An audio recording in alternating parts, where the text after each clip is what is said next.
आता 1 रुपयात साड्या, जेंट्स वेअर, किड्स वेअर, महाराष्ट्रातील सर्वात मोठा सेल रवींद्र वस्त्र निकेतन सलगरे व शाखांमध्ये. चंद्रकोर साड्या, डिझायनर वर्क साड्या, फ्रॉक, शरारा, गरारा, लेगिन, प्लाझो फक्त 1 रुपयात. Boys pant, shirts, lower, kurti 1 रुपयात. थंडीसाठी ब्लँकेट, जॅकेट, स्वेटर, पडदे, पिलो, पर्स, बॅग फक्त 1 रुपयात. बाय 2 गेट 1 फ्री यासह असंख्य व्हरायटीत कपडे उपलब्ध. त्वरा करा, ऑफर फक्त 26 जानेवारी ते 5 फेब्रुवारी पर्यंत. रवींद्र वस्त्र निकेतन सलगरे व सर्व शाखा.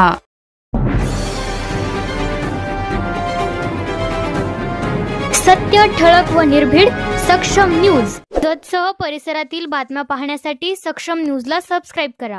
अंगणवाडीचा विद्यार्थी यश कोरे सोशल मीडियावर सध्या चर्चेत. विद्यार्थी अंगणवाडीचा मात्र श्रेय जिल्हा परिषद शाळेचे. जिरगाव तालुका जत येथील कोरे वस्ती येथे 76वा प्रजासत्ताक दिन येथे मोठ्या उत्साहात साजरा करण्यात आला. यावेळी सांस्कृतिक विविध गुणदर्शनाचा कार्यक्रम जिल्हा परिषद शाळेमध्ये सादर करण्यात आला.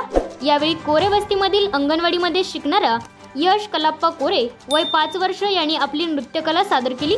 त्याने केलेल्या डान्सवर भल्या भल्यांनी तोंडात बोट घातले. एवढ्या लहान वयात अंगणवाडीच्या विद्यार्थ्याने उत्कृष्ट डान्सचे सादरीकरण केले. काही तासातच सोशल मीडियावर डान्स व्हिडिओ प्रचंड व्हायरल होताच महाराष्ट्रातून प्रेक्षकांचा उत्स्फूर्त प्रतिसाद मिळाला. दरम्यान यशच्या या तुफान प्रसिद्धीनंतर जिल्हा परिषद शाळेचा विद्यार्थी आहे म्हणून सोशल मीडियावर व्हिडिओ व्हायरल झाला. पण वास्तविक पाहता हा चिमुकला बालकलाकार जत तालुक्यातील जिरगाळ कोरेवस्ती येथे अंगणवाडीत शिकत असल्याचे समोर आले. याबाबत व्हायरल सत्य जाणून घेण्याचा प्रयत्न केला.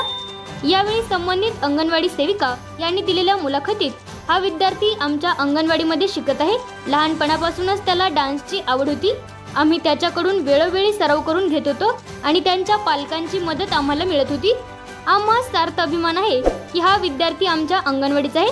तसेच फेसबुक, इंस्टाग्राम, सोशल मीडियावर सध्या यश या बालचमूच्या व्हायरल झालेल्या डान्सची चर्चा जोरात सुरू आहे. तसेच काही प्रसिद्ध वृत्तवाहिन्यांनी सदरचा व्हिडिओ नंदुरबार येथील असल्याचे म्हटलेले आहे. मात्र ग्राउंड रिपोर्ट घेतला असता तो विद्यार्थी जत तालुक्यातील जिरगाळ येथील अंगणवाडीचा असल्याचं सत्य समोर आलं आहे.